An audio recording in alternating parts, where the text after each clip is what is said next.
Hello guys, तो हम last video से कंटिन्यू करते हैं। हमने लास्ट वीडियो में बताया था कि राउट्स लॉ हम अप्लाई करेंगे बाइनरी पिक्चर के लिए।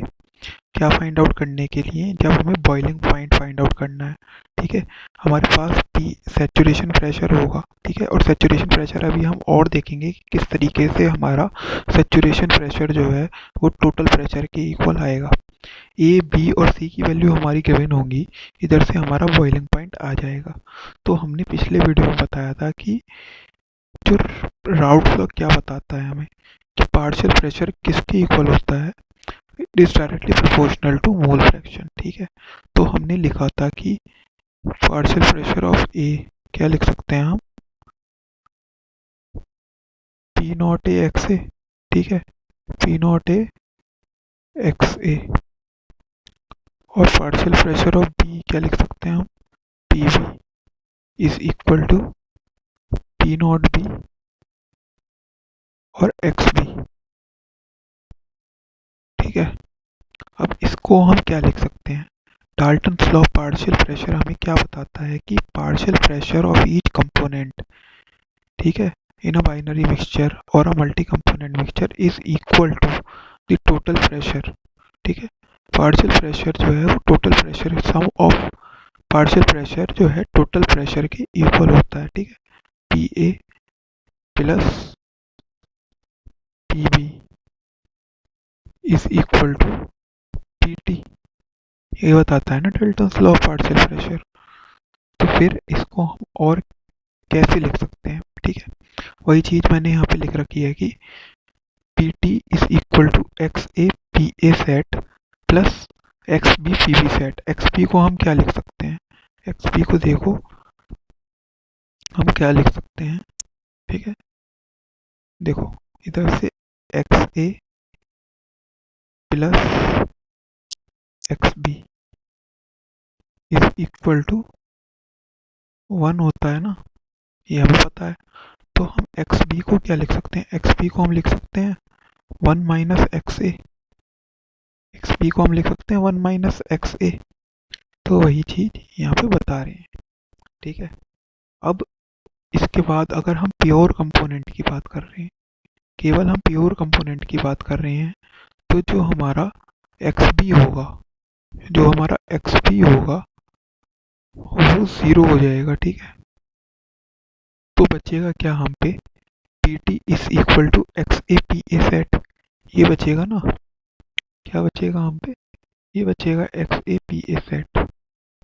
अब अगर मैं बात करूँ, ये बचेगा हम पे। ठीक है, और अगर मैं बात करूँ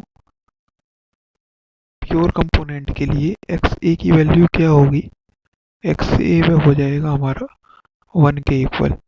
तो P T is equal to P A sat हो जाएगा किसके लिए, for pure component. Pure component की अगर हम बात करेंगे, उसका अगर बॉइलिंग पॉइंट निकालेंगे, तो उस केस में जो टोटल प्रेशर होगा वही हमारा सैचुरेशन प्रेशर के इक्वल होगा। ये बहुत इंपॉर्टेंट पॉइंट है, इसको नोट कर लेना। और यही चीज़ बार बार हम न्यूमेरिकल्स में भी देखेंगे। ठीक है, अब अगर हम टी एक्स वाई डायग्राम की बात करें, तो इधर से हमारा शुरू होता है boiling point diagram. T X Y diagram की बात करें तब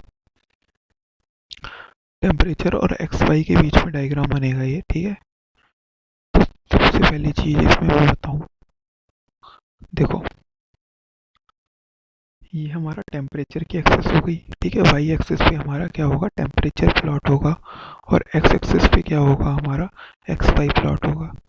अब जब हम देखेंगे, ये हमारा टी ए है और ये हमारा है टी बी। ठीक है, यहाँ पे टी बी ऊपर क्यों आया है, सबसे बड़ा चीज़ ये है कि यहाँ पे हमने टी बी ऊपर क्यों रखा है, टी ए हमने नीचे क्यों रखा है। तो आप 1 मिनट सोचिए और फिर देखिए।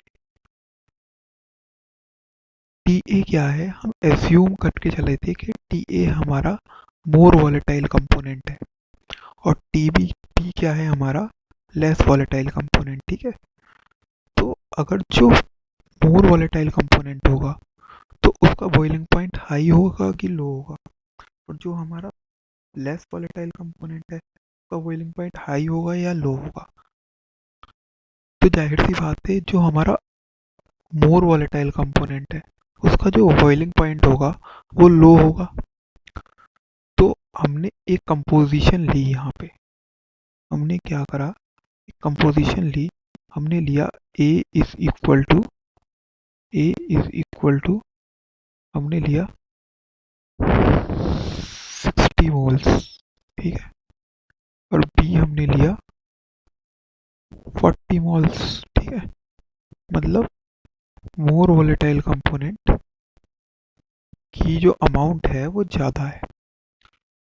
तो ये देखो जैसे कि यहाँ पे हमने, तो एक्स ए क्या हो गया यहाँ पे हमारा 0.6, ठीक है। अब हमने दूसरी कंपोजिशन ली, इसमें हमने क्या करा, ए को ले लिया हमने 80 मोल्स और बी को ले लिया हमने 20 मोल्स। तो जब हम देखेंगे तो इसमें क्या होगा, इसमें हमारी एक्स ए की कंसंट्रेशन कितनी हुई 0.8, मतलब सॉरी अमाउंट, एक्स ए का अमाउंट जो होगा वो 80 मोल्स होगा, ठीक है, तो ज़्यादा होगा ना। अब मैं अगर देखूँ, ठीक है, तो मैं अगर आपको बताऊँ तो उस हिसाब से अगर देखें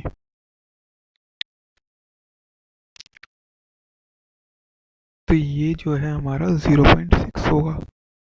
सपोज ये मैंने 0.6 की कंसंट्रेशन वाली लाइन चूज़ कर ली और ये मैंने कर ली 0.8 की कंसंट्रेशन वाली लाइन, ठीक है। तो आप देखो इसमें जो है मोर वॉलेटाइल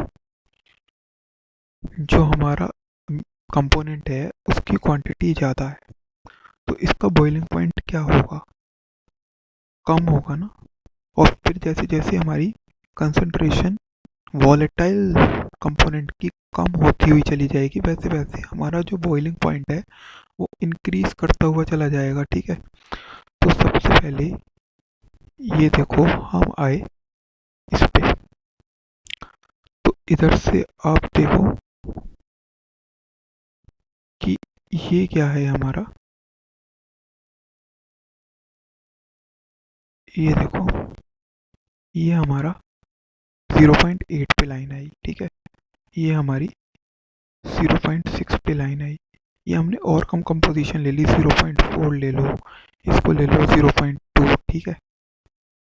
अब क्या करेंगे, जैसे जैसे हम देख रहे हैं कि जैसे जैसे हमारा जो वॉलेटाइल कंपोनेंट की कंपोजिशन जो है वो कम हो रही है वैसे वैसे हमारा बॉइलिंग पॉइंट बढ़ रहा है, ठीक है।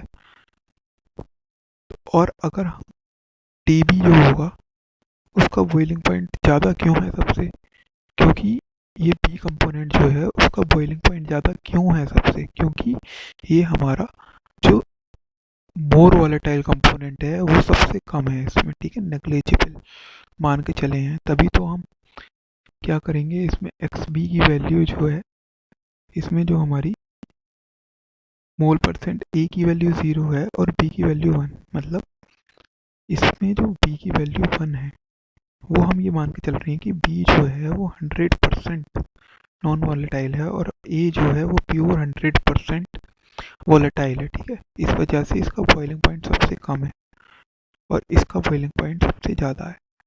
अब अगर हम एक लाइन ड्रॉ करें, इसका लोकस निकालें, तो लोकस किस तरीके से आएगा, ध्यान से देखना, ध्यान से देखो लोकस क्या आएगा। इसमें देखें और हम लोकस निकालें तो ध्यान से देखो लोकस क्या आएगा, लोकस आएगा ये, पॉइंट्स को मिला दो इन्हें सारे, ठीक है, ये आ गया हमारा लोकस, ठीक है, ये आ गया हमारा लोकस। तो ये कौन सा कर्व है, ये कर्व, ये जो हमें कर्व मिला ये कौन सा कर्व है, ये भाई साहब अब है ये हमारा ये कर्व